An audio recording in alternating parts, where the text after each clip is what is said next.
Nomination comme négociateur en chef de la Commission européenne sur le Brexit, M. Barnier était venu présenter devant notre Parlement fédéral la question du départ d'un État membre et surtout des conséquences de ce départ. À cette époque-là, la situation était encore tellement sensible que la réunion avait dû être organisée à huis clos. Aujourd'hui, au contraire, je me réjouis que ce débat puisse tout à fait se faire publiquement. Le 6 janvier dernier, j'ai rappelé que les liens historiques, humains, géographiques, économiques et scientifiques qui unissent notre pays, l'Union européenne et le Royaume-Uni sont essentiels. Des liens qui, certes, ont parfois pris place dans une relation tumultueuse, mais ce sont avant tout des liens étroits qu'il nous faut préserver au cœur d'une nouvelle forme de relation. D'ailleurs, on le sait, la Belgique est un des États membres de l'Union européenne les plus touchés par le Brexit. Dans ce contexte, je voudrais vraiment saluer les efforts indéfectibles de Monsieur le négociateur en chef pour maintenir l'unité dans les rangs européens. Bien que le chemin vers un accord ait été sinueux, il reste encore beaucoup de travail. Il reste à présent encore à savoir quelle forme prendront les futures relations entre l'Union, notre pays et le Royaume-Uni. Comme Monsieur le négociateur m'a averti qu'il n'aurait pas non plus beaucoup de temps, nous avons 1 heure devant nous. C'est sans attendre que je cède la parole à Monsieur Barnier, que je voudrais vraiment vivement remercier pour sa présence parmi nous et sa disponibilité. Monsieur Barnier, vous avez la parole. Merci beaucoup, Madame la Présidente, et bonjour à chacune et chacun d'entre vous. Monsieur le Président, Mesdames et Messieurs les députés, Mesdames et Messieurs les sénateurs, et je salue également les députés européens qui pourraient être en ligne dans cette réunion qui est pour moi importante. D'abord parce qu'il s'agit de la Belgique, qui est en quelque sorte et depuis longtemps ma deuxième patrie, aussi parce que c'est votre Parlement national et fédéral qui me reçoit à nouveau, comme je l'avais été, vous l'avez rappelé Madame la Présidente, il y a quelques années, au début de cette mission extraordinaire, pour une négociation extraordinaire, et donc je suis très heureux de vous saluer et de vous remercier de votre attention. Au terme de cette mission, puisque je vais quitter Bruxelles et la Commission européenne dans quelques jours, après que le Parlement européen ait complété et terminé son processus de ratification, qu'il n'a pas pu conduire à la fin de l'année dernière, parce que nous sommes parvenus à un accord avec les Britanniques, si je puis dire, à la toute dernière minute, le 24 décembre dernier. Néanmoins, cet accord est là, comme le précédent. Il a été construit, vous l'avez rappelé, Madame la Présidente, avec une méthode que j'ai pu mettre en œuvre dès le début, avec la confiance du président Jean-Claude Juncker. Clara Martinez, qui est à mes côtés, a été la chef de cabinet de Jean-Claude Juncker, et puis ensuite la présidente Ursula von der Leyen. Une méthode peut-être inhabituelle, mais qui était la clé de l'unité, la transparence. La transparence. Et au-delà des mots qu'on utilise souvent, dans la réalité, ça veut dire que nous avons, mesdames et messieurs les parlementaires, tout dit à tout le monde en même temps. Aussi bien au Parlement européen, que je rencontrais chaque semaine, qu'aux membres du Conseil des ministres. Un groupe de travail a été mis en place dès le début, dès la fin de l'année 2016, sous l'autorité du président Tusk, à l'époque, animé par un Belge d'ailleurs, de grande qualité, Didier Seus. Et ce groupe de travail de 27 Brexit Delegates s'est réuni 1-2 fois par semaine. Et chaque semaine, notre équipe, la Task Force, est allée rendre compte. Et, je le répète, tout dit à tout le monde en même temps. Et ça a été la clé de la confiance. Et au-delà de tout dire à tout le monde en même temps, on a pris en compte les sensibilités ou les préoccupations de chacun. Et chaque pays avait, vous l'avez rappelé très bien, Madame la Présidente, tout à l'heure, Madame Tillieu, vous avez dit les liens très forts qui vous unissent au Royaume-Uni pas seulement la proximité, mais aussi l'économie, la culture, l'histoire. Chaque pays a un rapport avec le Royaume-Uni, une proximité, une sensibilité différente, et parfois des préoccupations différentes. L'Espagne, qui a elle aussi une relation ancienne avec le Royaume-Uni, a une question particulière liée à Gibraltar. Chypre a sur son territoire 2 bases militaires britanniques souveraines. Évidemment, 8 pays au moins, sans doute un peu plus, mais en tout cas 8 pays ont une préoccupation majeure parce que leurs pêcheurs, et c'est le cas de la Belgique, pêchent dans les eaux britanniques. Bon. Et l'Irlande. J'y reviendrai dans un instant. Et donc on a essayé de prendre tout au long de cette négociation objectivement les sensibilités et les préoccupations de chacun. Et ce que j'ai essayé de faire, ce que nous avons réussi à faire tous ensemble, c'est que chacun a été solidaire des autres, ou tous ont été solidaires de chacun. Voilà comment on a fait. Et jusqu'au bout, y compris dans les moments difficiles de la négociation, je pense à la pêche, les 27 sont restés unis et solidaires. Voilà, nous avons essayé de préserver les intérêts, les principes de l'Union européenne, et aussi d'abord le marché unique, qui est notre principal atout. Et je pense que nous sommes sortis renforcés de cette épreuve.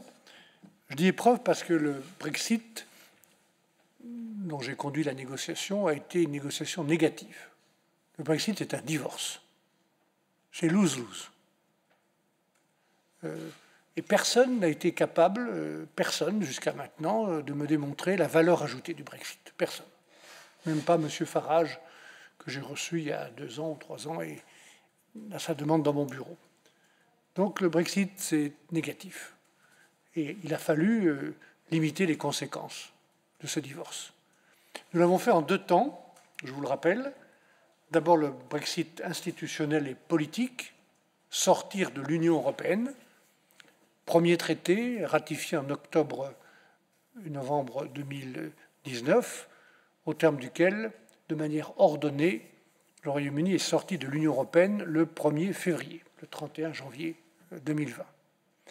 Et puis, deuxième temps, le Brexit économique et commercial, là encore une négociation difficile, au terme de laquelle nous avons un traité depuis le 24 décembre, et c'est la sortie le 31 décembre 2020 du marché intérieur et de l'Union européenne. Je voudrais télégraphiquement rappeler ce qu'il y a dans ce traité, qui est ici. Voilà. Enfin, il est plus volumineux que ça, parce qu'il y a toutes les annexes que je n'ai pas. Hein. Les annexes sont souvent très importantes. Hein. 4 chapitres. Le chapitre commercial, le chapitre économique et social, le chapitre de la sécurité des citoyens et le chapitre de la gouvernance. Le premier chapitre est important pour votre pays, pour vos régions, pour la Flandre en particulier. J'étais très frappé dans ma toute première visite à Zeebrugge, je crois, de ce que m'ont dit les responsables économiques sur les échanges entre la seule Flandre et le Royaume-Uni, qui représente, je crois, 30%, 35% de tous les échanges de la France avec le Royaume-Uni. Et dans ce chapitre, nous avons, en 9 mois, je rappelle que pour négocier avec le Japon, il a fallu 5 ans et demi, un accord de commerce, avec le Canada 4 ans et demi. Là, nous avions 9 mois. Et c'est les Britanniques qui avaient fixé cette date pour sortir du marché unique. On aurait pu continuer. Ils n'ont pas voulu. Donc on avait 9 mois. On a donc négocié un accord de libre-échange, sans tarif et sans quota. C'était la seule solution possible. S'il avait fallu discuter ligne par ligne ou produit par produit, on aurait effectivement dû prendre 4 ou 5 ans. Mais parce que le Royaume-Uni est là, à côté de vous, à côté de nous, il y a 0 kilomètre entre le Royaume-Uni et l'Irlande, 0 kilomètre, avec une économie forte, des échanges importants avec nous, nous avions des raisons de vigilance sur la qualité de nos échanges. Et donc, ces échanges, nous avons voulu qu'ils soient pas seulement libres et ouverts, mais aussi équitables. Free and fair, fair and free. Donc, pour la première fois dans un échange commercial, dans un accord de traité commercial, nous avons introduit des dispositions de level playing field, de règles du jeu équitables. On va voir à l'usage. J'espère qu'il n'y aura pas trop d'usage, que chacun sera responsable pour que ce commerce soit effectivement free and fair. Mais si une des deux parties avait l'idée de créer du dumping, de la concurrence déloyale, alors l'autre partie peut répliquer par des mesures de compensation, des mesures de remède, par le rétablissement de certains tarifs douaniers, par la suspension d'un autre morceau de l'accord, c'est ce qu'on appelle le cross-suspension, ou même la suspension de tout l'accord qui sera réévalué tous les 4 ans. J'espère que ces outils de level playing field seront suffisamment préventifs et dissuasifs pour qu'on ne les utilise pas, ou pas trop. Je dis ça aussi pour les parlementaires que vous êtes, parce que ces mesures-là, elles vont servir de référence pour les prochaines négociations commerciales de l'Union européenne. En d'autres termes, il ne s'agira pas seulement de supprimer les tarifs ou de les abaisser ou de supprimer les quotas avec tel ou tel partenaire, mais aussi de faire de ces accords des outils de meilleure gouvernance mondiale, avec une dimension environnementale et sociale notamment. Donc nous avons cette première partie. Une deuxième partie de coopération économique et sociale, dans laquelle on trouve l'interconnectivité électrique, sur l'énergie, on retrouve l'interconnexion des transports routiers, l'interconnexion aérienne, moins favorable que pour les États membres, mais c'est normal, mais tout de même, on a une relation équilibrée avec le Royaume-Uni et un accord sur la pêche qui est, je crois, raisonnable. La pêche est un domaine difficile parce que c'est un domaine où nous étions demandeurs. Les pêcheurs européens, et les pêcheurs belges, naturellement, 70 bateaux, mais d'autres encore, pêchent environ chaque année 650 millions d'euros dans les eaux britanniques. Les Britanniques, eux, pêchent dans leurs eaux 850 millions. Donc nous pêchons beaucoup dans les eaux britanniques et ils auraient pu tout récupérer. En cas de désaccord, de no deal, ils pouvaient nous exclure des eaux britanniques dès le 1er janvier. Nous sommes parvenus à un accord équilibré, un compromis au terme duquel nous rendons aux Britanniques environ 25% de nos opportunités de pêche précédentes, 25% sur 100%. Et nous avons une période de stabilité pendant 5 ans et demi pour l'accès aux eaux. Après quoi, il faut être conscient et préparer cette échéance. Dans 5 ans et demi, il y aura une discussion annuelle avec les Britanniques sur l'accès de nos bateaux à leurs eaux. Et là, nous avons aussi mis des mesures préventives, rétablissement de tarifs ou d'autres parties de l'accord peuvent être utilisées si les Britanniques voulaient ou avaient l'intention de fermer une grande partie de leurs eaux, causant un dommage très grave aux pêcheurs européens. Il y a par exemple dans l'accord global une disposition miroir, exactement la même disposition que pour la pêche dans le domaine de l'énergie, où nous avons introduit une période de transition de 5 ans et demi, pendant laquelle les Britanniques ont un accès stabilisé à notre marché électrique, ce qu'on appelle l'interconnectivité. Et puis après 5 ans et demi, c'est tous les ans que nous discuterons avec eux de leur accès à notre marché électrique, comme ils discuteront de l'accès de nos pêcheurs à leurs eaux. Et j'espère que ce sera bien compris ainsi. Donc énergie, transport aérien, transport routier, pêche, l'accès à nos programmes européens, comme nous le faisons avec d'autres pays tiers, la recherche notamment. Les Britanniques n'ont pas voulu participer à Erasmus, nous le regrettons. Ils veulent créer, nous le savons, un programme concurrent. C'est leur liberté, et nous verrons bien, mais la porte reste ouverte. Et puis, en matière de coordination de sécurité sociale, nous sommes parvenus à des accords raisonnables, mais pas aussi ambitieux que nous le souhaitions, parce que les Britanniques ont refusé toute forme d'accord sur la mobilité. Ça aussi, c'est un point important à avoir en tête. ça va être très différent à partir de maintenant par rapport aux années précédentes, hein, pour la mobilité des citoyens. Les Britanniques mettent en place une politique d'immigration très restrictive, très sélective. Nous avons refusé toute forme de discrimination entre les États membres, mais ils peuvent faire ce qu'ils veulent à l'égard des pays européens. Et ça sera très différent de la libre circulation. À ce sujet, je rappelle que dans l'accord précédent ratifié en octobre 2019, nous avons sécurisé les droits de 4,5 millions de citoyens. 3,5 millions qui vivent d'Européens au Royaume-Uni et 1,5 million de Britanniques qui vivent chez nous. Pour toutes ces personnes, les droits de résidence, les droits sociaux sont garantis pour ces personnes, pour leurs familles et pour la durée de leur vie. Tous les droits acquis jusqu'au 31 décembre 2020. Mais pour les nouveaux citoyens qui viendraient à vouloir s'installer au Royaume-Uni ou venir chez nous, ce sera évidemment différent. Troisième chapitre, la sécurité des citoyens, justement. Il fallait que les Britanniques acceptent de reconnaître des principes fondamentaux qui sont ceux de la Convention européenne des droits de l'homme, et puis des protections que nous souhaitons intransigeants sur les données personnelles. Ayant reconnu ces principes, nous sommes parvenus à trouver un accord opérationnel pour Europol, Eurojust, l'extradition, le transport des données ADN, très personnelles, et la lutte contre le blanchiment de l'argent. Voilà, et le quatrième et dernier chapitre concerne la gouvernance. Nous tenions à avoir un accord global, et non pas une succession d'accords comme nous l'avons pour la Suisse, par exemple, avec une gouvernance globale, un règlement des conflits global, au moins pour la partie économique, et puis des possibilités de suspension croisée. Voilà.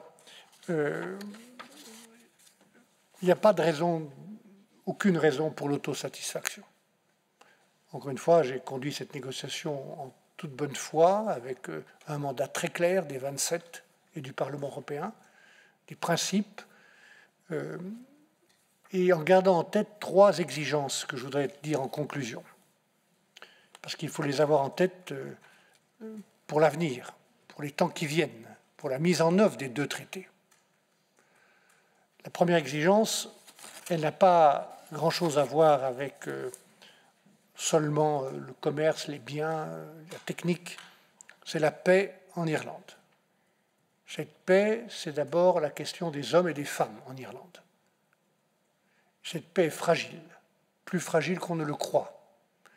Elle est protégée jusqu'à maintenant par un accord qu'on appelle le Good Friday Agreement, obtenu entre les 2 communautés il y a 20 ans, à peine, après un conflit qui a fait 4000 morts. Il y a moins de 20, il y a juste 20 ans. Au terme de cet accord du Good Friday Agreement, du Good Friday Belfast Agreement, il ne peut pas y avoir de frontière sur l'île. On ne peut pas reconstruire une frontière dure. Et tout ça, c'est très bien, aussi longtemps que les 2 parties de l'île, l'une qui fait partie du Royaume-Uni, l'Irlande du Nord, et l'autre partie, la République d'Irlande, aussi longtemps que ces 2 parties de l'île sont dans la même union, le même marché unique et la même union douanière. Mais le moment, et ce moment est arrivé le 1er janvier, où une partie de l'île quitte le marché unique, notamment, nous avions un problème à régler. Ne pas reconstruire de frontières dures, mais contrôler les produits qui rentrent en Irlande du Nord. Parce que, mesdames et messieurs les députés, les sénateurs et les députés européens, une vache, et j'ai été ministre de l'Agriculture de la France, donc je peux parler longtemps des vaches et des fromages, une vache anglaise qui arrive d'Angleterre et qui rentre à Belfast, dans le même pays, elle rentre en Belgique, elle rentre en France, elle rentre en Pologne, parce qu'elle rentre dans le marché unique, s'il n'y a pas de frontière sur l'île. Donc on doit contrôler à l'entrée de l'île, à Belfast comme à Dublin. Et c'est ce qui va se passer si cet accord est correctement appliqué. Moi, je n'ai jamais parlé de frontières. Je sais que ce mot a une sensibilité particulière.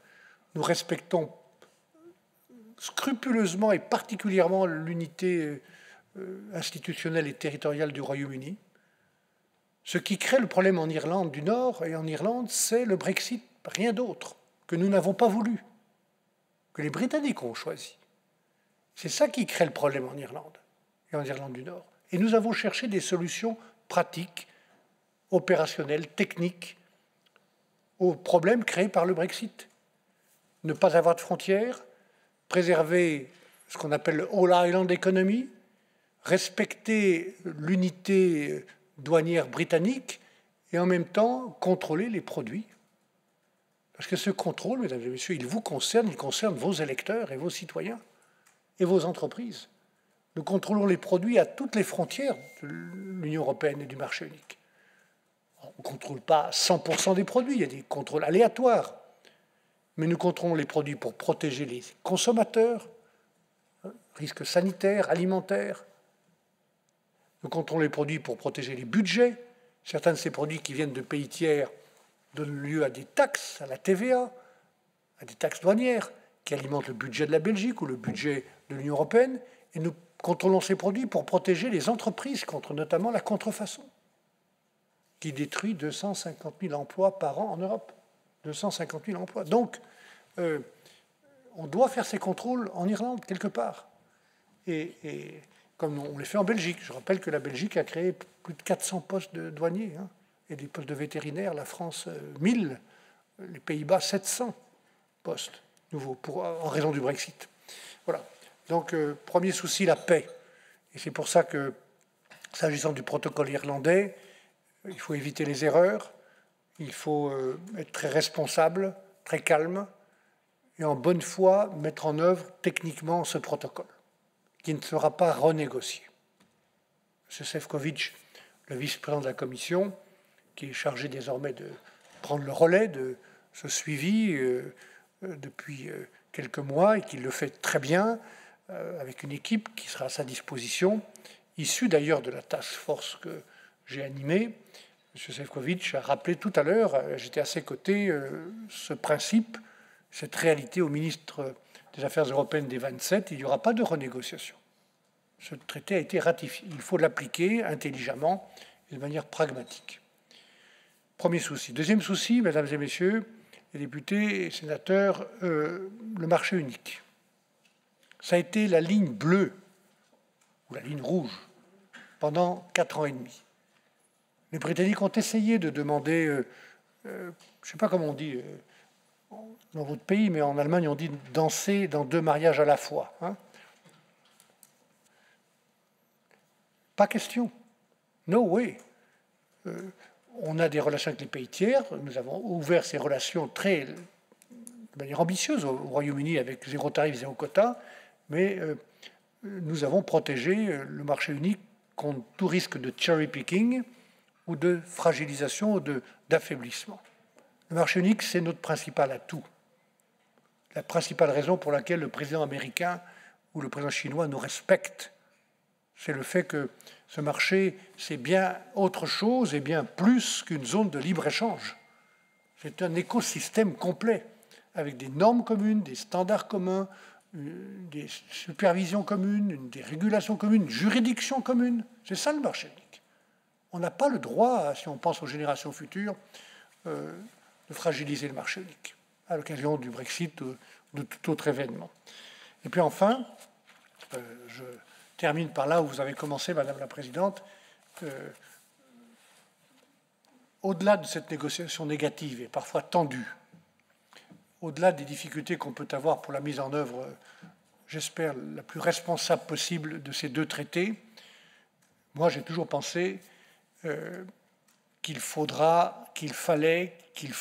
préserver un esprit de coopération avec le Royaume-Uni, parce que ce pays est un grand pays, à côté de nous, qui a été solidaire dans les moments les plus sombres du XXe siècle, qui a été à l'origine de beaucoup d'inventions. C'est un pays créatif, puissant, que moi personnellement j'admire, et avec lequel, évidemment, nous devons coopérer dans l'avenir, même s'il est devenu un pays tiers. On a, quand on regarde les challenges ou les risques que nous avons devant nous, Il y a bien sûr la tragédie actuelle du Covid et de ses conséquences sanitaires, économiques et sociales. Mais il y a aussi d'autres défis, le changement climatique, la lutte contre la pauvreté, le terrorisme qu'il faut combattre, la finance mondiale qu'il faut maîtriser. Je pourrais te donner quelques exemples. En tout cas, j'ai cité les principaux de ces défis qu'à mes yeux, on ne peut pas affronter tout seul, efficacement. Alors, c'est pour ça que je suis européen, en plus d'être patriote. Mais les Britanniques ont choisi de devenir solitaires. Nous respectons ça, mais ça n'empêche pas de coopérer dans la lutte contre le terrorisme, dans la lutte contre la pauvreté en Afrique, de coopérer dans la lutte contre les grandes pandémies, d'avoir des régulations les plus proches possibles pour maîtriser cette finance invisible qui est au-dessus de nous. Voilà. Et donc, j'ai toujours eu en tête qu'il fallait préserver l'esprit de coopération avec le Royaume-Uni. Voilà. Merci de votre attention. Merci vraiment pour votre exposé, Monsieur Barnier. Nous allons faire le tour des groupes. Comme nous avons une demi-heure devant nous, je vous propose de ne pas dépasser les trois bonnes minutes pour ramasser votre intervention de manière à permettre à chacun de prendre la parole et éventuellement de permettre à M. Barnier de réagir. Pour la NVA, Madame Van Bossuyt. Dank u wel, mevrouw de voorzitter. Je vais parler en ma langue maternelle, le néerlandais, donc je vous donne le temps pour la traduction. Oui, voilà. Dank u wel, meneer Barnier, voor ten eerste om naar hier te willen komen en voor uw toelichting.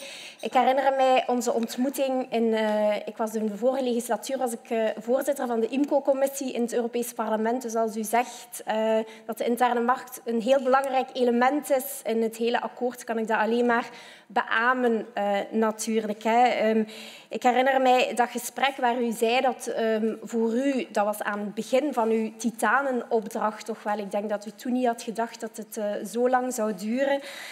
Maar dat u toen al zei tegen mij van kijk, voor mij één zaak staat voorop in deze onderhandelingen en dat is die transparantie waar u zo net eigenlijk ook naar verwees. Want u zei mij toen van ik wil vermijden dat we in een situatie terechtkomen zoals dat we met TTIP, rond het vrijhandelsakkoord met de Verenigde Staten, waardoor allerlei zaken beginnen rond te gaan die eigenlijk op niks sloegen. Dus ik denk dat die transparantie ervoor gezorgd heeft dat inderdaad dat we toch tot het resultaat gekomen zijn waartoe dat we gekomen zijn. Volledig akkoord ook met u als u zegt, want het Verenigd Koninkrijk blijft een belangrijke partner. U moet ons als Vlamingen daar zeker niet van overtuigen. Het Verenigd Koninkrijk is onze vierde belangrijkste handelspartner en het Verenigd Koninkrijk is een eiland, het is geen boot, dus het blijft daar liggen. Dus het is ons aller belang om daar goede relaties mee te onderhouden. Gelet op de beperkte tijd ga ik meteen heel concreet een aantal vragen aan u stellen, meneer Barnier. U heeft er een lang traject op zitten. Maar mijn eerste vraag is of er toch elementen zijn die u verrast hebben na 1 januari. Natuurlijk niet alles is voorspelbaar en we zitten inderdaad nog tot 1 april in een soort overgangsperiode is nu veel gezegd, maar toch dat er toch nog zaken zullen wijzigen. Maar zijn er toch al elementen nu die u verrast hebben? Een aantal onverwachte effecten zijn. Dus dat is een eerste concrete vraag. Er zijn trouwens ook nog heel wat losse eindjes in het akkoord, zaken waarover er nog akkoorden, overeenkomsten over zullen gesloten worden. Ik denk bijvoorbeeld aan de wederzijdse erkenning van beroepen enzovoort. Dus dat is een eerste element. Dan ten tweede het gelijk speelveld waar u het ook over heeft gehad en de concurrentie. Ik denk op dit moment zitten we nog met heel gelijke standaarden. Ik denk dan bijvoorbeeld op vlak van sanitaire en fytosanitaire maatregelen enzovoort. Maar dat zal, jammer genoeg vrees ik, in de toekomst wijzigen. Nu, mijn eerste vraag daarover is, er zijn governance-structuren om het Brexit-akkoord te monitoren. U heeft er ook naar verwezen, het 4e hoofdstuk. Maar hoe meent u dat we nationaal en Europees eigenlijk een zo efficiënt mogelijk systeem kunnen ontwikkelen, waardoor dat wij als Vlaanderen, als een van de meest gevoelige partners van die verslechterde relatie dan toch, tijdig de Europese Commissie kunnen bereiken om het Verenigd Koninkrijk tot de orde te roepen als we zouden zien dat daar problemen ontstaan. U heeft ook tijdens een soortgelijke gedachtenwisseling zoals wij die nu hebben in de Franse Senaat aangegeven dat de Europese Commissie zal toezien op de toepassing van het verdrag, maar anderzijds dat ook de nationale en de Europese parlementsleden hun eigen evaluatie- en controleonderzoeken moeten doorvoeren en eventuele zorgpunten door kunnen geven. Nu, heel concrete vraag hier aan u is, in welke vorm ziet u dit en heeft u een voorbeeld van andere lidstaten waar een dergelijke parlementaire monitoring wordt opgezet? Jammer genoeg hebben wij in België niet echt een Europese reflex nog in ons parlement. Ik ben er zeker een voorstander van om dat veel meer te hebben. Dus als u ons daar tips voor kan geven op welke manier we dat beter kunnen doen, onder andere nu met die monitoring voor dat Brexit-akkoord, zou dat zeer welkom zijn. Dan wat het hoofdstuk Noord-Ierland betreft, haalt u zeer terecht aan een zeer gevoelig onderwerp waar eigenlijk elke wijziging aan het Goede Vrijdagsakkoord opnieuw het vuur aan de lont zou kunnen brengen. Dus ik denk het akkoord dat daar bereikt is, dat heel belangrijk was. Ik heb zelf een aantal bedrijven bezocht die op de grens liggen tussen Ierland en Noord-Ierland, waarbij een boerderij onder andere waar de koeien grazen in Ierland, maar de melkerij staat in Noord-Ierland. Dus die mensen hadden dan van ja, is mijn melk dan Europees of niet? Enfin, dus ik denk dat met het bereikte akkoord dat daar toch de oplossing is gekomen voor zover dat mogelijk was. Maar we hebben gezien dat nu met de vaccins, dat daar Europa toch als de eerste was om daar terug een grens op te trekken tussen Ierland en Noord-Ierland. Jammer genoeg, dus ik had daar graag een reactie van u op. Dan zien we ook dat de DUP... Mevrouw Van Bossut, zou ik kunnen afronden, alsjeblieft? Ja, bon. Dan misschien nog een laatste. U heeft zelf ook nog nieuwe politieke ambities, heb ik gezien. Een eigen politieke fractie opgericht. U heeft ook een boek dat u zal voorstellen. Dus de vraag is, met al uw ervaring en uw visie op de onderhandelingen, zijn er zaken waarvan u zegt, die hadden we anders moeten aanpakken, maar ook als Europa. Want u zegt zelf, ik ben patriot et Européen. U zegt zelf ook dat er toch een aantal zaken fout lopen in Europa. Dus hoe denkt u dat we dan misschien op een andere manier zaken moeten aanpakken binnen Europa? Dank u wel. Dank u wel, merci beaucoup. Pour Écolo Groen, Monsieur Cogolati. Merci beaucoup, Madame la Présidente. Et merci infiniment, Monsieur Barnier, de nous faire l'honneur de votre visite ici au Parlement belge. C'est vraiment un honneur de pouvoir accueillir un négociateur de votre envergure. Et en guise d'anecdote, pour commencer, je vous avouerai que j'ai rarement lu une aussi belle interview d'un homme politique, une interview aussi inspirante que récemment dans Les Racines élémentaires dans Le Soir. Vous avez une expérience personnelle de l'Europe, on le sent, vous aviez une affection aussi sincère pour le Royaume-Uni, mais cette affection ne vous a pas empêché de défendre un idéal plus grand, à savoir celui de l'Union européenne. Vous avez toujours été ferme dans ces négociations, mais aussi constructif. Et donc, Monsieur Barnier, c'est évidemment avec un certain soulagement que nous avons accueilli il y a quelques semaines la conclusion de cet accord et l'aboutissement de ces négociations.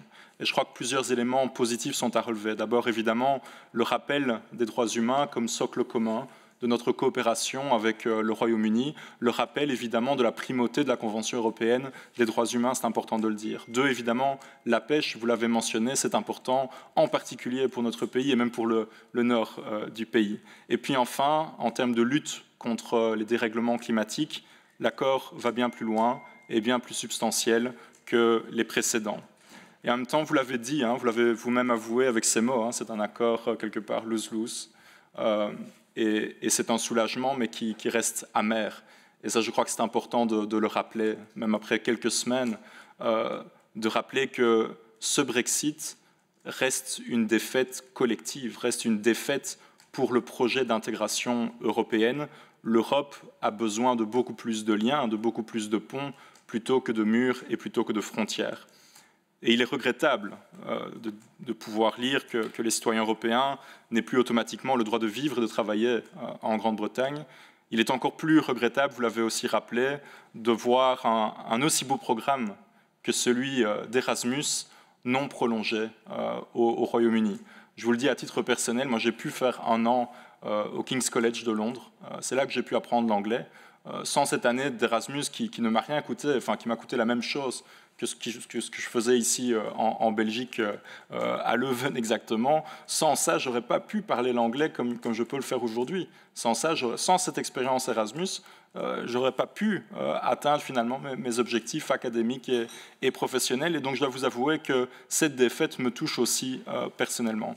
Voici mes 3 questions franches et directes parce que nous avons peu de temps. La première concerne la manière dont l'accord a été pris. Le Conseil a suggéré que l'accord soit applicable provisoirement jusqu'au 28 février 2021, mais ce sans être validé démocratiquement par les eurodéputés. Je voulais voir si cette condition allait faire jurisprudence et quelle était votre vue, votre approche de la forme donc démocratique de cette manière de faire. Deuxième point concerne le risque d'évasion fiscale des entreprises, les paradis fiscaux et le blanchiment d'argent. Je crois que vous reconnaîtrez le collègue écologiste qui a parlé de Singapour sur la Tamise. Je voulais voir si, selon vous, il y avait effectivement un risque en matière de fiscalité et donc de dumping fiscal, parce qu'on le sait, les services financiers ne sont pas couverts par l'accord conclu fin décembre. Et puis, enfin, j'aimerais revenir sur, plus largement, oui, ce type de dumping, mais aussi de guéguerre commerciale. Parce qu'évidemment, c'est un risque que nous voulons à tout prix éviter, prévenir, avec un voisin aussi proche et en fait un aussi bon partenaire que le Royaume-Uni. Nous voulons empêcher des guéguerres commerciales. Je pense par exemple à la récente idée de Londres d'imposer une taxe sur l'eau européenne pour mieux défendre ses huîtres. Je me demande quelle est votre vue, quelle est votre approche là-dessus. Et puis enfin, vous avez dit et vous avez parlé dans votre introduction que ce type d'accord inaugurait aussi des standards environnementaux et sociaux beaucoup plus forts. J'aimerais vous entendre là-dessus. En quoi, et vous le reconnaîtrez, c'est assez légitime comme question pour un parlementaire écologiste, mais en quoi justement ce type d'accord et ce type de standards environnementaux plus forts pourrait en inspirer d'autres, en particulier dans d'autres négociations qui doivent encore suivre, d'ailleurs aussi avec le Royaume-Uni. Mais encore une fois, merci pour votre présence et pour le travail accompli au service de l'Union européenne. Merci, Monsieur Cogolatti. Pour le PS, Monsieur Flao. Merci, Madame la Présidente. J'ai eu l'occasion un jour au Parlement européen déjà de vous féliciter par rapport au travail que vous avez. On était assis côte à côte lors d'une cérémonie sur le Holocauste. Je crois qu'il faut à nouveau vous féliciter pour votre ténacité. Dans notre pays, il y a une petite région au sud qui est la Gaume, où on dit que les gens sont obstinés et têtus, mais je crois que le Savoyard que vous êtes n'a rien à envier à ce que les Gaumais sont. Je crois qu'on n'a pas mesuré au début, quelque part, l'impact de la décision prise par la Grande-Bretagne dans des conditions un peu particulières, avec l'expression d'un vote qui faisait apparaître les villes et les campagnes, cette expression du vote que l'on retrouve pratiquement dans toutes les élections auxquelles on assiste aujourd'hui, que ce soit en France, en Belgique ou dans d'autres pays. Mais vous avez parlé de la solidarité des 27. Est-ce qu'à aucun moment la solidarité n'a été prise en défaut? Est-ce que ça a été constant? Est-ce que vous aviez derrière vous des troupes qui tenaient ensemble? Est-ce qu'il n'y a pas eu des faiblesses sur certains domaines?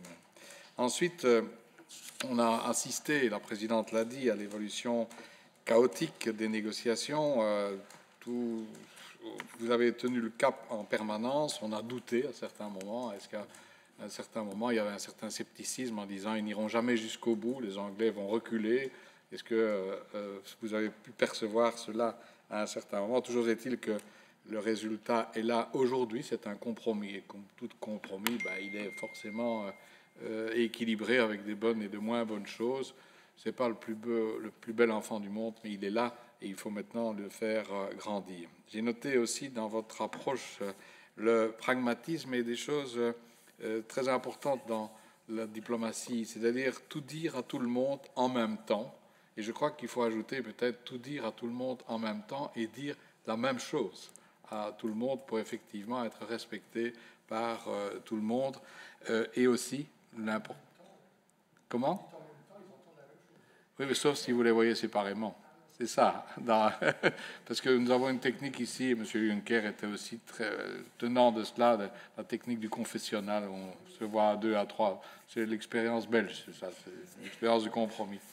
Alors, aujourd'hui, l'équilibre est fragile. Est-ce qu'on mesure, et on ne mesure pas encore les conséquences, notamment dans le quotidien, vous l'avez dit, et en ce qui concerne la mobilité. Alors, l'autre élément qui manque, naturellement, c'est cette problématique de la défense européenne.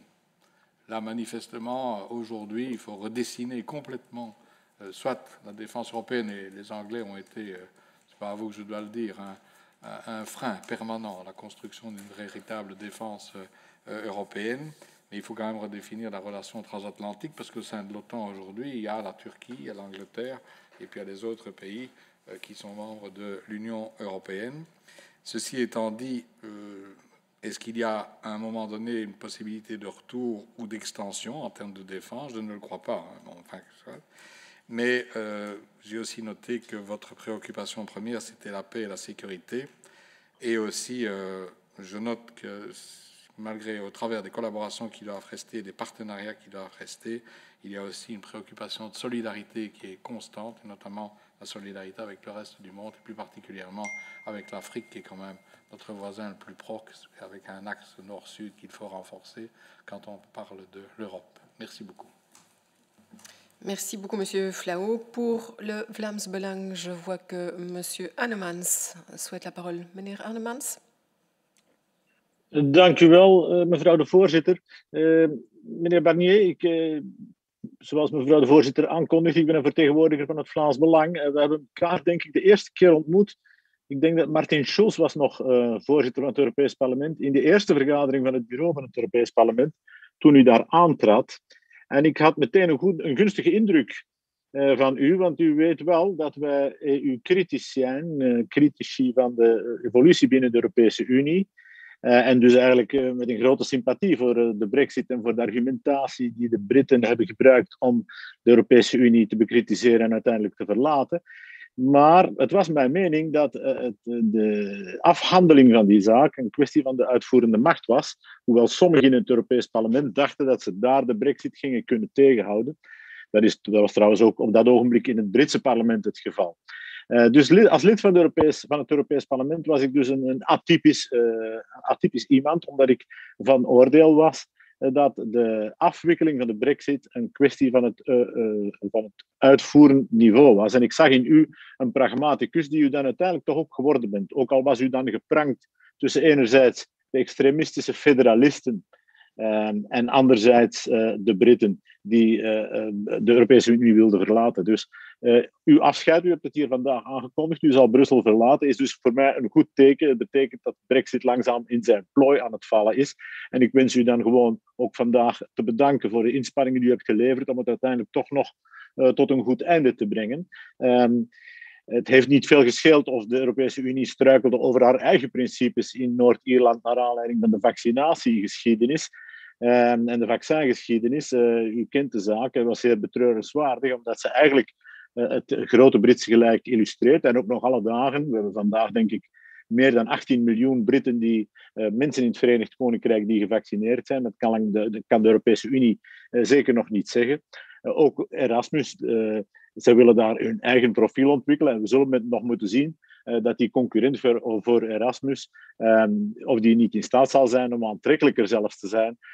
Die concurrentie is geen slechte zaak. Ik vind ook de Europese Unie en de Europese samenwerking moet altijd voldoende concurrentie blijven behouden. Ik rond af en ik dank u en ik hoop dat we elkaar ooit nog weer zien in betere en goede omstandigheden. En ik dank u voor het pragmatisme waarmee u die Brexit hebt, in zekere zin toch hebt doen slagen. Dank u wel. Dank u. Pour le MR, Monsieur Van Guetsenhoven. Merci Madame la Présidente, Monsieur le négociateur. Merci de nous consacrer ce temps. Je pense que cet exercice du suivi du Brexit est à la fois utile et précieux. Vous avez trouvé un chemin au moment où beaucoup désespéraient de pouvoir trouver un accord et désespéraient d'ailleurs aussi de l'Europe. Pour revenir sur des questions plus concrètes, en effet, vous l'avez rappelé, nous pouvons continuer pendant 5 ans et demi à pêcher dans les eaux britanniques. Pour autant, nous constatons que les procédures de débarquement du poisson dans les postes britanniques sont devenues si compliquées que de nombreux bateaux de pêche évitent complètement les ports pour éviter de devoir procéder à toutes ces lourdes obligations administratives. Ces procédures prennent par ailleurs du temps, ce qui a un impact direct sur la fraîcheur du poisson, nous dit-on. Un désagrément déploré tant par les Européens que par les Britanniques. Comment pouvons-nous expliquer cette difficulté? Certains facteurs, conséquences du Brexit, TVA, contrôle sanitaire, manque de moyens constatés au Royaume-Uni, ont directement heurté parfois de manière importante les activités des entrepreneurs et des exportateurs belges, mais j'imagine dans d'autres pays aussi cela, même si les entreprises étaient bien préparées au Brexit. Nous avons par exemple lu des témoignages selon lesquels des entreprises européennes ont décidé de mettre fin à la vente de produits vers les consommateurs britanniques. Le responsable de l'Agence wallonne de l'exportation à Londres a indiqué que le Royaume-Uni n'est absolument pas prêt à absorber les demandes et les contrôles sanitaires. Les procédures ne sont pas définies, les documents ne sont pas prêts et n'existe pas d'équivalent. Nous avons proposé, dit-il encore, aux douanes anglaises de leur adjoindre des spécialistes européens pour les aider dans leur travail de contrôle, mais sans succès. Comment peut-on expliquer cette situation? Comment pouvons-nous réagir ou collaborer pour tenter de résoudre ces difficultés et faire en sorte qu'elles puissent se résorber à l'avenir? Voilà, monsieur le négociateur, encore une fois, merci de nous consacrer du temps par rapport à cette expérience, il est vrai, traumatisante, néanmoins, dans le cadre de laquelle vous avez trouvé sans doute les moyens d'un ressaisissement à la fois européen, mais aussi de trouver les meilleures solutions possibles. Je vous remercie. Merci, monsieur le sénateur. Pour le CD&V, voor CD&V, mevrouw Fari. Ja, dank u, voorzitter. Nu, ik heb de toelichting van meneer Barnier zeer goed gehoord. Hè, en het klopt dat er een akkoord is een goede zaak voor beide partijen. Het ergste scenario was natuurlijk dat er geen akkoord was. Voor veel sectoren betekent dit wel economisch toch wel een grote achteruitgang. En ik denk inderdaad dat er geen winnen aan was en dat we hopelijk met het best mogelijke akkoord vandaag kunnen verder gaan en vooruitkijken. Ik heb nog enkele vragen die ik wil stellen, specifiek over de onderhandelingen. Meneer Barnier, wat was de algemene inschatting van de eerste periode na het akkoord? Zijn er zaken die u zijn opgevallen waar wij rekening mee moeten houden of dingen die u niet had verwacht, maar wel zijn opgeduikt? Hoe ziet u de evolutie aan de Noord-Ierse grens? Ik weet dat u er al eventjes over hebt gesproken, maar heeft u toch misschien iets meer input over de evolutie daarvan? Welke lessen kunnen we trekken uit de onderhandelingen voor de vrije handelsonderhandelingen? Wat waren de kritische succesfactoren in dit geval? En tenslotte misschien nog een vraag over wat u verwacht na 1 april en 1 juli, wanneer het Verenigd Koninkrijk de gratieperiodes terugschroeft. Wat verwacht u van de impact dat dit zal hebben op de Europese bedrijven? Als u daar nog een toelichting over zou kunnen geven en ons kunt geruststellen, zou dat fijn zijn. Ten slotte wil ik u wel bedanken voor het geleverd werk. Oprecht een chapeau tewege onze fractie. Merci. Dank u, mevrouw Fari. Pour le PTB, PVDA, je ne vois personne. Open VLD, monsieur Dams a demandé la parole. Monsieur le sénateur, vous avez la parole. Bonjour, Monsieur Barnier, je vous adresse la parole dans ma double capacité de sénateur et de président de l'Assemblée parlementaire du Conseil de l'Europe. Vous avez fait mention de la Convention européenne des droits humains. Comme vous savez, l'Angleterre est bien sortie de l'Union européenne, mais elle est toujours membre du Conseil de l'Europe, tout comme les 27 autres pays de l'Union et d'autres aussi. Seulement, l'Union européenne n'a pas jusqu'à présent accédé à la Convention européenne des droits humains. Néanmoins, vous faites mention amplement de cette convention. Alors, ma question, elle est très simple. Comment voyez-vous le rôle du Conseil de l'Europe elle-même dans toute cette histoire? Puisque, là, on est sous la coupole du Conseil de l'Europe, bien que le traité de Lisbonne prévoit l'accession de l'Union européenne, mais on n'est pas encore là. Et donc, est-ce que ça signifie en pratique que l'Union européenne va respecter dans ses compétences qui sont les leurs tous les éléments qui sont dans la Convention européenne des droits humains. C'est un peu compliqué, donc je ne comprends pas très bien. Je comprends très bien que vous faites mention dans vos accords, seulement vous n'y êtes pas comme Union européenne. Donc comment est-ce que ça se véhicule?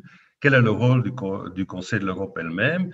Et quel est le rôle alors des pays membres? Parce que bon, ce sont les pays membres, les 27, qui eux, déjà à présent, font partie. Deuxième question très pratique, qu'en est-il des autres conventions qui se trouvent sous la coupole du Conseil de l'Europe? Je prends un exemple très spécifique, les transferts de données électroniques. Bon, l'Angleterre, qui est sortie maintenant de l'Union européenne, n'est plus sous le GDPR. Bon, est-ce que ça signifie que dorénavant, en ce qui concerne les transferts de données, l'Union européenne pour sa part et le Royaume-Uni pour sa part tombent sur le soi-disant traité 108, donc le traité 108, alors que le traité 108+ a été la base du GDPR. Donc comment est-ce que ça se véhicule? Est-ce qu'on retombe maintenant dans la relation entre l'Union européenne et le Royaume-Uni sur le traité 108? Il y a d'autres exemples à donner, mais je pense que ceci est quand même important puisque nous savons que 6 sur 10 entreprises ont des contacts entre l'Union européenne, enfin leur pays, et le Royaume-Uni concernant le transfert de données. Troisième question très pratique, le respect de l'accord, dont mention amplement de la Convention européenne des droits humains, parle de la création d'un tribunal indépendant d'arbitrage. Alors ma question elle est très claire. Qu'en est-il du respect de la Convention européenne des droits humains? Est-ce que ça tombe aussi sous la compétence de ce tribunal indépendant d'arbitrage? Ce qui me paraît un tout petit peu difficile, mais de nouveau, elle retombe sous ma première question, à savoir quel est le rôle prévu d'aujourd'hui jusqu'à l'accession de l'Union européenne à la Convention, quel est le rôle prévu pour le Conseil de l'Europe elle-même, que ce soit le secrétaire général ou que ce soit le comité des ministres. Je vous remercie pour vos réponses. Merci beaucoup, Monsieur Dams. Et enfin, Madame la députée Reinhardt. Dank je wel, mevrouw de voorzitter, meneer Barnier. Eerst en vooral ook van mijn kant hartelijk dank dat u de tijd hebt genomen om langs te komen in het Belgisch parlement en om ons een toelichting te geven. Ik wil ook mijn respect uitspreken naar u en uw team toe en u danken voor uw onvermoeibare inzet, want dit was wel een gigantische en een zeer moeilijke opdracht. Met enorm veel hindernissen en uiteindelijk zijn we zeer blij dat er een akkoord werd bereikt tussen de EU en de UK, want dat was van een zeer groot belang voor België en ook voor Vlaanderen. Ik woon zelf in de buurt van Brugge, dus voor ons, voor de vissers, was dat akkoord echt wel van belang. Wij als partij hebben natuurlijk wel nog steeds bezorgdheden. Ik ben lid van de Socialistische Partij. Wij zijn voor handelsakkoorden. Wij zijn voor handelsakkoorden als ze ons de mogelijkheid geven om onze waarden van eerlijke arbeid, milieubescherming en gedeelde welvaart te ondersteunen.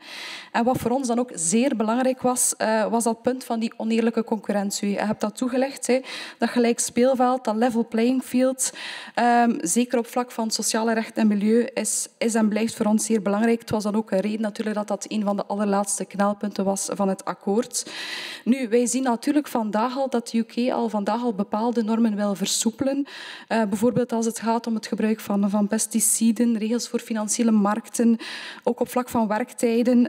Zij zullen dus afwijken van de normen die we daar op Europees niveau hebben afgesproken en daarop zullen ze een concurrentieel voordeel proberen te bekomen op de Europese bedrijven die wel aan die normen moeten voldoen.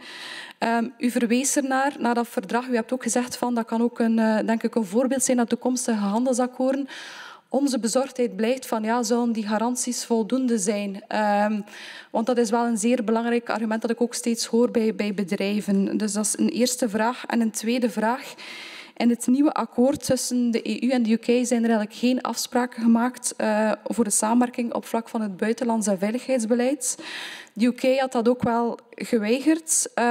Nu, en sinds dat de brexit een feit is, lijkt het wel alsof dat de Britse regering niet zo heel veel zin heeft om samen te werken op dat vlak met de EU als een geheel. En de discussie over het statuut van de EU-ambassadeur in Londen is natuurlijk wel pijnlijk op dat vlak. Maar ik denk dat dat een symptoom is van een groter probleem, zijnde die samenwerking op vlak van buitenlands- en veiligheidsbeleid. En ik denk dat het inderdaad, zoals u aangaf, niet onverstandig is om daar ook vanuit de Europese Unie een zekere openheid aan de dag te leggen. om daar toch misschien op zijn minst te proberen een kader te creëren voor verdere samenwerking. Op welke onderwerpen gaan we wel verder, welke niet? De UK speelt een belangrijke rol in onze westerse defensie. Londen blijft centrum van de financiële wereld. China investeert ondertussen verder in de UK. Dus u bent de speciale adviseur van de voorzitter van de Europese Commissie en de UK-zaken. Dus ik vroeg me af, hoe ziet u concreet op dit onderwerp de weg vooruit? Kunnen we zo'n kader creëren en hoe kunnen we dat concreet doen? Dank u wel. Merci beaucoup, Madame Reinhardt. Nous avons fait le tour des interventions.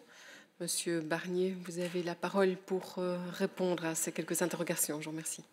Merci beaucoup, Madame la Présidente, et à chacune et chacun d'entre vous de vos appréciations, de vos commentaires, de vos questions. D'abord, Madame Reinhardt, juste une précision. J'ai accepté d'être conseiller spécial de la Présidente de manière extrêmement temporaire, au-delà de la fin de ma mission de négociateur et de la disparition administrative de la task force, puisque son travail est fini. Cette task force va disparaître le 1er mars, dans quelques jours, et nous garderons une trentaine d'agents de qualité qui ont la mémoire de cette négociation, de cette double négociation, dans un nouveau service de la Commission composé de 2 unités, l'une qui suivra l'accord de retrait et l'autre qui suivra l'application de l'accord du 24 décembre. Et moi, j'ai accepté de rester quelques semaines de plus, de manière très temporaire, jusqu'à la ratification par le Parlement européen, pour que les choses soient finies du point de vue de ma mission. Et ma mission, c'était de négocier ces traités, qu'ils puissent être accueillis et ratifiés, enfin soutenus par le Conseil et ratifiés par le Parlement. Et donc, le jour où ça sera fini, sans doute au mois de mars, je quitterai la Commission européenne et Bruxelles avec aucune nostalgie, mais beaucoup de souvenirs. Voilà. Il ne faut jamais, je vous dis ça parce que vous êtes beaucoup plus jeune que moi, mais il ne faut jamais faire preuve de nostalgie en politique. Donc, il faut avoir des souvenirs, de la mémoire, mais pas de nostalgie. Je reviendrai à votre question tout à l'heure. Madame la Présidente Van Bosschuit, d'abord, merci de votre appréciation. Est-ce qu'il y a eu des surprises depuis le 1er janvier? Peut-être je peux relier votre question à celle de Madame Reinhardt juste à la fin. Parce qu'il n'y a pas vraiment de surprise sur l'accord que nous avons ratifié, accepté le 24 décembre. Il est assez précis, il fait 1400 pages. Il y a des outils qu'il faudra évaluer, notamment sur le level playing field. J'espère qu'on n'aura pas trop à les utiliser. C'est ça peut-être ce qui ne me surprend pas, mais qui éveille notre vigilance. Comme Mme Reinhardt l'a dit, on a entendu déjà des responsables britanniques évoquer un changement de la durée hebdomadaire du travail. On a entendu des responsables britanniques évoquer l'extension de l'usage des pesticides. On a entendu des responsables britanniques au plus haut niveau évoquer un assouplissement des règles prudentielles dans les services financiers. On verra, on va voir, mais je recommande la vigilance dans ces domaines-là qui ont déjà été cités et dans quelques autres. J'espère que nous pourrons préserver le cadre d'une coopération et d'une concurrence. On n'a pas peur de la concurrence, je le dis à M. Annemans tout à l'heure qui évoquait cela. On n'a pas peur de la concurrence. Elle fait partie de la vie. Entre les députés et sénateurs que vous êtes, il y a de la concurrence. Dans les rues à Bruxelles, il y a de la concurrence. Entre les pays, la question c'est est-ce que cette concurrence est loyale? C'est tout ça le projet européen. Ce n'est pas de supprimer la concurrence, c'est de faire qu'elle soit loyale et civilisée. Et j'espère qu'elle le sera avec le Royaume-Uni, qui a participé avec nous pendant 47 ans à la construction du projet européen et du marché unique, avec un grand degré d'influence. Moi, j'ai été le commissaire au marché unique, je peux vous dire que les Britanniques ont toujours été très influents. Bon. Alors, est-ce que... pourquoi c'était une négociation difficile? Parce que depuis 60 ans, c'est la première fois qu'on négocie avec un pays tiers dans un contexte de divergence réglementaire et non pas de convergence. Quand on négocie avec le Japon, la Corée du Sud ou le Canada, on rapproche les standards, les normes pour faciliter le commerce entre nous. On converge. Là, c'est le contraire. Ils ont voulu le Brexit pour diverger, notamment. Et très bien, nous respectons ça. Mais qu'est-ce que devient cette divergence? Est-ce qu'elle est utilisée avec le temps comme un outil de compétition? Voilà. Et donc, de compétition déloyale, je veux dire, de dumping. Donc, on va voir. Donc, je n'ai pas de surprise encore.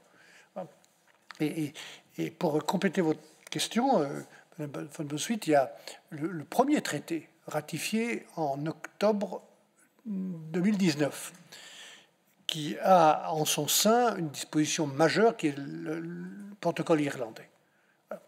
Et on a eu des secousses, certaines erreurs ont été commises, heureusement très vite corrigées. Il faut faire très attention à ce que je pense. Très attention, être responsable. Il n'y aura pas de reconnaissance des qualifications professionnelles. Hein. C'est une des conséquences du Brexit. La négociation est terminée sur ce sujet. Hein. Il y a des dispositions prévoyant que certaines prestations de services peuvent être rendues, mais c'est malheureusement des reculs liés au Brexit par rapport au marché unique. Et d'une manière générale, Madame la Présidente, ça ne sera pas, je le dis aussi à d'autres qui sont intervenus, ça ne peut pas être business as usual. Ça ne sera pas business as usual. Donc, il y a beaucoup de changements.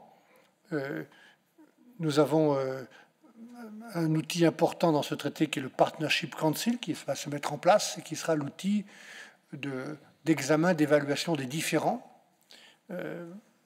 Tribunal, procédure, tout cela peut être mis en place. Il faut un certain nombre de semaines pour mettre en place ces outils de gestion et de gouvernance de l'accord. Vous avez parlé de coopération. Rien n'interdit, Madame, des coopérations spécifiques bilatérales. Hein, qu'une région comme la vôtre puisse dialoguer, coopérer avec telle ou telle région britannique. Et les coopérations bilatérales sont ouvertes. Et la Commission restera à votre disposition. Les deux services, le service que j'ai évoqué, les deux unités, pour vous répondre dès qu'il y aura une question liée à l'application de ces deux accords. Maintenant, pour terminer sur votre question comme sur celle de M. Colotati, les leçons du Brexit. Les leçons du Brexit est autre chose que les conséquences du Brexit. Alors, vous faisiez allusion à mon engagement dans mon pays. Je ne vais pas faire de commentaires ici devant votre assemblée sur ce que je vais faire en France. Soyez un peu patiente et puis vous le verrez. En revanche, comme homme politique, et moi j'ai jamais été un super technocrate bruxellois, hein, je suis un homme politique, j'ai été élu toute ma vie, hein, et je revendique cette qualité d'homme politique et ma fierté de l'être. Je veux bien dire que nous devons prendre un peu de temps pour examiner les leçons du Brexit. C'est sans doute trop tard pour le Royaume-Uni, c'est pas trop tard chez nous. Parce que dans ces raisons du Brexit, pourquoi 52% des Britanniques ont voté pour sortir de l'Union, contre Bruxelles. M. Annemans a évoqué cette question aussi. Il y a sans doute des raisons britanniques propres au Royaume-Uni, comme chacun d'entre nous peut en avoir dans chacun de pays. Mais il y a des raisons qu'on retrouve un peu partout. La colère sociale, le sentiment d'être abandonné, que Bruxelles ne protège pas, que l'Europe est ouverte à toutes les concurrences, qu'il n'y a plus d'industrie. Il y a des régions, sans doute chez vous, en tout cas j'en connais en France, où ce sentiment existe. Il ne faut pas confondre le sentiment populaire que je viens d'évoquer avec le populisme. Le sentiment populaire, il a des raisons, souvent. Il faut l'écouter, il faut le comprendre, il faut lui répondre. Et ça, c'est une exigence ou une responsabilité des hommes et des femmes qui dirigent l'Europe dans chaque pays et à Bruxelles. Et qu'il y ait des changements pour répondre à ça. Il y a déjà des changements depuis quelques années. Je trouve que le plan Juncker est une première réponse en termes d'investissement. Le plan de relance, évidemment lié au Covid. Le fait que le mot de politique industrielle soit plus un gros mot. La Commission actuelle l'utilise très souvent. La dépendance numérique, moins de naïveté dans les échanges commerciaux, le changement climatique, qui qui est le plus grand défi à mes yeux, le plus profond, le plus durable, celui qui va changer toutes nos habitudes. Toutes nos habitudes. Je trouve qu'on commence à répondre depuis quelque temps à ce sentiment populaire, pour démontrer la valeur ajoutée d'être ensemble, plutôt que chacun chez soi et chacun pour soi. Mais on a intérêt à répondre. Voilà. Monsieur Kogolati, merci beaucoup pour votre appréciation. J'étais sensible au fait que vous prenez du temps pour lire mes interviews. Hein, c'est pas... comme ça, on se connaît un peu mieux, comme ça. Hein, c'est pas le... Voilà. Le Brexit, c'est un échec de l'Union européenne. Hein. Voilà ce que je pense. J'ai dit c'est lose-lose, mais c'est un échec de l'Union européenne. Donc, en répondant, comme je viens de le faire, je dis qu'il faut tirer les leçons de cet échec. On a essayé de limiter les conséquences du Brexit dans ces deux accords, pour les Britanniques et pour nous. Je crois que c'était bien de le faire comme ça. Maintenant, il faut tirer les leçons et voir pourquoi il y a eu cet échec. Vous m'avez posé 3 questions. L'accord provisoire, oui, parce que il fallait préserver le temps nécessaire pour le Parlement européen de la ratification. Il n'y avait pas de raison d'accepter à la va-vite une ratification comme ça en 3 jours. Et il y a une disposition dans le traité de l'Union qui prévoit l'application provisoire. L'accord est mis en œuvre par une décision du Conseil et il est appliqué sous réserve de l'accord du Parlement européen qui va se prononcer au mois de mars, qui aura eu tout le temps d'examiner. Notre task force, l'Arabe peut en témoigner, nous sommes allés dans toutes les commissions du Parlement européen répondre, expliquer l'accord, etc. Donc voilà, je pense que... Et ce sera... La présidente Ursula von der Leyen a dit que ça sera exceptionnel, cette procédure. Hein. Voilà. Parce que la situation est exceptionnelle et qu'on n'avait plus le temps. Moi, j'aurais préféré qu'on conclue l'accord au mois d'octobre. Hein. Mais il faut être 2 pour conclure un accord. Hein. Donc on a conclu le 24 décembre. Hein. Risque d'évasion fiscale, oui, on sait bien. Alors, dans le cadre de l'OCDE, dans le cadre des dispositions de l'Union européenne, on a trouvé un accord pour lequel je me suis beaucoup battu sur la lutte contre le blanchiment de l'argent, notamment. Hein. J'ai été le commissaire au marché intérieur et aux services financiers au lendemain de la crise financière. Hein. Donc, je veux juste rappeler que j'ai eu l'honneur de proposer au Parlement européen et au Conseil 41 lois de régulation en 5 ans, de 2010 à 2014. 41 lois.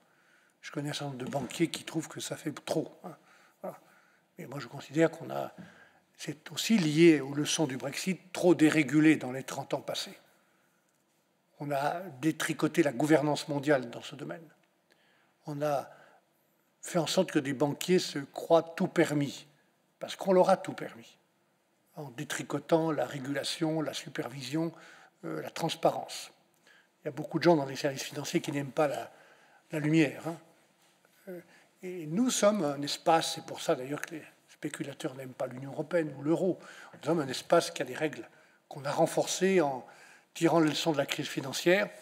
Ce n'est pas suffisant, il faut rester vigilant. Mais s'agissant des services financiers, ils ne sont pas dans cet accord pour une raison claire. Nous n'avons pas voulu qu'ils le soient. Nous n'avons pas de négociation sur les services financiers avec aucun pays dans le monde. On peut discuter de coopération réglementaire, mais s'agissant des services financiers, n'ayons pas la mémoire courte. La crise financière n'est pas si lointaine, avec des conséquences qui sont toujours là. Donc on procède avec des équivalences, comme l'ont fait avec les États-Unis ou le Japon. Selon certains secteurs, selon notre intérêt, selon les certitudes que nous avons que ces secteurs soient correctement régulés et supervisés, nous donnons des équivalences. Et on le fera de manière très précise, sérieuse, méticuleuse, si je puis dire, s'agissant du Royaume-Uni, pour être sûr d'une chose qui est fondamentale, c'est la stabilité financière de la zone euro et de l'Union européenne. On ne prendra aucun risque. Et ces équivalences, Monsieur Kogolati, on peut les donner, on en donnera quelques-unes, on l'a déjà donné sur le clearing house, mais on peut les reprendre aussi, si on n'est pas sûr. Voilà. C'est comme ça que ça... Mais il n'y a pas de négociation. Et la guerre commerciale, je partage votre avis. Je crois que l'état d'esprit... M. Hannemans parlait du succès britannique en matière de vaccins. Moi, je suis très heureux que ça marche bien au Royaume-Uni. Je pense, permettez-moi de le dire, Monsieur Annemans, vous êtes là, hein, quelque part, vous m'écoutez, voilà, je vous vois. Il faut mettre les choses en perspective toujours. Plus les gens sont vaccinés, mieux ça vaut, tant mieux. Simplement, ce que l'Union européenne a décidé pour la première fois dans une crise inédite, c'est de mutualiser les commandes de vaccins et de négocier en commun avec les producteurs de vaccins et les entreprises pharmaceutiques, plutôt que de laisser chaque pays discuter lui-même. La France, comme le Royaume-Uni, l'Allemagne, de grands pays, pouvaient discuter avec une certaine force avec les producteurs de vaccins. Ce n'est pas le cas de tous les pays européens. Et donc on a décidé, c'est presque philosophique, de mutualiser, c'est un mot que j'aime bien, la mutualisation, de mutualiser les commandes de vaccins. Et maintenant, la Commission, M. Breton, suit précisément la production de ces vaccins. Je pense que c'était bien de faire comme ça, même si ça a pris un peu plus de temps, parce que c'est plus difficile de décider pour 27 et à 27 que chacun pour soi. Voilà, c'est tout simple. Hein. Voilà. Mais je crois vraiment que l'état d'esprit ne doit pas être à la surenchère. Voilà. Et qu'on doit préserver l'esprit de coopération avec les Britanniques pour la raison que je vous ai dit tout à l'heure dans mon propos initial. On va tellement avoir de défis et de risques à relever, à affronter dans les temps qui viennent, croyez-moi. Des risques liés aux catastrophes naturelles, au changement climatique, d'autres pandémies humaines ou animales qui vont nous tomber dessus, les risques liés au terrorisme. Il vaut mieux préserver en perspective l'esprit de coopération avec le Royaume-Uni. Ça, je suis convaincu de ça. Voilà. Monsieur Flao, merci beaucoup. J'étais content de vous retrouver dans cette discussion, comme je me souviens de nos précédents accords, discussion. Je ne connaissais pas le caractère des gens de la Gourme. Hein, je sais pas. Je vais aller voir hein, s'ils sont aussi têtus que les Savoyards. En tout cas, persévérants ou tenaces. Voilà. Je pense, comme vous, que les conséquences du Brexit n'ont pas été bien expliquées. En tout cas, du côté du Royaume-Uni, au départ, et sous-estimées. Oui, la solidarité des Européens était constante. Et nous l'avons cultivée. Elle n'est pas tombée du ciel. Elle n'est pas là par hasard. C'était d'abord les dirigeants européens, votre Premier ministre, le président français, la chancelière allemande et tous les autres qui ont été touchés par le Brexit. C'était un choc, un électrochoc, plus l'élection de M. Trump quelques semaines plus tard, en novembre 2016, plus les attaques terroristes. Enfin, tout ça faisait un sentiment de très grande gravité. Et donc, ils ont décidé de réagir ensemble, de nommer un négociateur unique, de lui donner un mandat très clair et unanime. Et on a cultivé cette unité tout au long des 4 années et demie. C'était pas toujours facile, mais on a toujours discuté ensemble et au même moment. Voilà. Et dans la transparence et la sincérité. Vous avez raison d'évoquer, comme cela a été fait tout à l'heure par Madame Reinhardt aussi, sur la question de la défense, la politique étrangère, la coopération. Les Britanniques n'ont pas voulu discuter de cela, malgré notre disponibilité. Et malgré d'ailleurs l'engagement écrit de M. Johnson dans la déclaration politique de discuter de ça aussi. Dès le début, au mois de février, ils nous ont dit non, on n'ouvre pas cette discussion. Et donc on a laissé la table ouverte, mais tout seul. Bon. Ça viendra plus tard, d'une autre manière, quand ils le voudront, et quand nous le voudrons. Nous restons prêts, mais il y a en matière de coopération britannique, avec les Britanniques, à des opérations militaires extérieures de l'Union. Il y a en matière de coopération politique aux Nations Unies, en matière de coopération pour nos services d'intelligence, de lutte contre pour la cybersécurité, il y a de la coopération avec le Fonds européen de développement. Il y a des raisons de coopérer. Et nous restons prêts. Voilà. Monsieur Annemans, le Brexit a eu lieu, et c'est la preuve que l'Union européenne n'est pas une prison, contrairement à ce que je lis quelquefois. Et donc, on peut en sortir à condition d'en assumer les responsabilités et les conséquences. Alors, je vous ai dit que je n'étais pas un super technocrate. Moi, mon engagement politique, il est lié au général de Gaulle, quand j'avais 14 ans. Et j'en reste très fier. Et de Gaulle, c'était un national, mais pas un nationaliste. Hein. Voilà. C'est assez différent. Voilà. Maintenant, le Brexit est derrière nous. Et il faut penser à l'avenir de l'Europe et utiliser l'unité qu'on a construite pour autre chose, pour des défis plus positifs. Voilà. Et bien mettre les choses en perspective. Voilà. Monsieur le sénateur Van Goenshoven a évoqué les procédures sanitaires. Ce qu'on a mal expliqué peut-être, est-ce que certaines entreprises britanniques ont sous-estimé, peut-être quelques entreprises européennes, monsieur le sénateur, c'est les barrières non tarifaires. On a évité les barrières tarifaires, les quotas et les tarifs.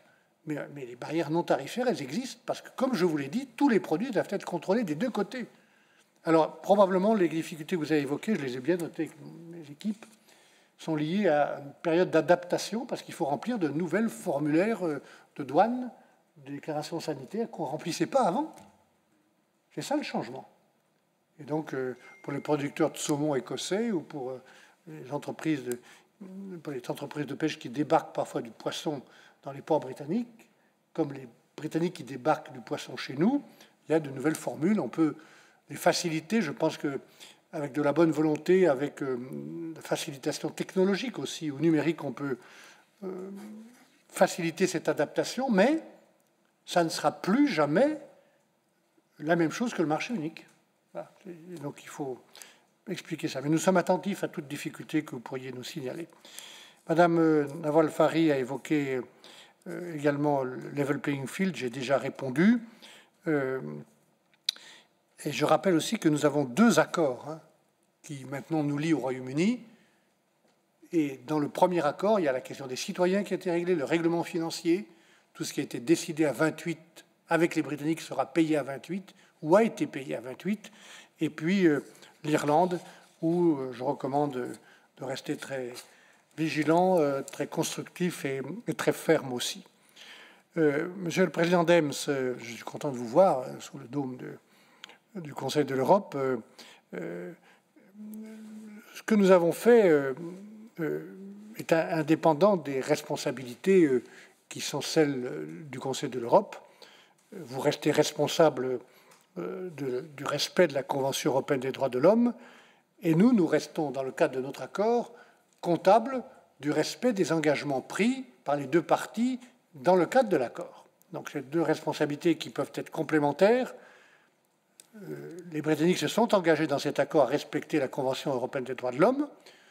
Nous aurons à vérifier qu'ils le respectent, comme nous devons respecter les principes qui sont dans cette Convention. Si ce n'est pas le cas, on a des outils de gouvernance que nous mettrons en œuvre, et vous êtes responsable aussi du fait que tout pays membre de cette Convention doit en respecter les engagements. Le transfert des données a fait l'objet récemment, très récemment, dans les jours passés, d'un accord un peu comme celui que nous avons pour les services financiers, autonome, unilatéral de notre part, sous la forme d'adequacy decisions, assez large, Clara, de telle sorte que je pense que les relations actuelles que nous avons en termes d'échange de données, parce que nous considérons qu'il y a une sorte d'équivalence, seront préservées. Voilà ce que je peux dire sur cette question du transfert des données, qui a fait l'objet de beaucoup de discussions pour que les Britanniques s'engagent sur le respect des droits individuels liés au transfert des données dans des domaines parfois très personnels, comme les transferts des données ADN, par exemple. Donc, voilà. Et nous avons dans le traité les outils que vous avez cités sur le Partnership Council, le tribunal d'arbitrage. Les juges vont être nommés et qui seront mis en place pour veiller au respect par les 2 parties de ces engagements. Voilà. Et Madame Reinhardt, je vous ai également répondu au détour de plusieurs questions de vos collègues sur les distorsions de concurrence et sur la coopération en matière de politique étrangère et de défense. Voilà, je pense avoir répondu à peu près à tout le monde, le plus précisément possible, un peu plus longuement peut-être que vous ne le souhaitiez, mais en tout cas, j'ai été très heureux de prolonger ainsi cette coopération avec votre Parlement, avec vos membres dans la diversité de leurs engagements politiques, et de vous redire mes remerciements et aussi la disponibilité de la Commission après mon départ pour continuer à travailler avec vous et à vous informer pour vous permettre de faire votre travail de contrôle et de proposition parlementaire. Merci en tout cas à vous. Merci, Monsieur Barnier. Si plus personne ne souhaite intervenir, je regarde rapidement. Je pense que vous avez largement répondu à toutes les interpellations dont vous faisiez l'objet. Si plus personne ne souhaite intervenir, je remercie bien sûr Monsieur Barnier et son équipe d'avoir pris le temps de nous rejoindre et de répondre à toutes nos interrogations. Je remercie également les membres, qu'ils soient présents dans la salle ou qu'ils soient à distance, d'avoir également pris le temps pour cet entretien qui, me semble-t-il, est nécessaire. Je vous remercie et clôture cette réunion. Je vous souhaite une excellente fin de journée. Merci. Je t'admire beaucoup.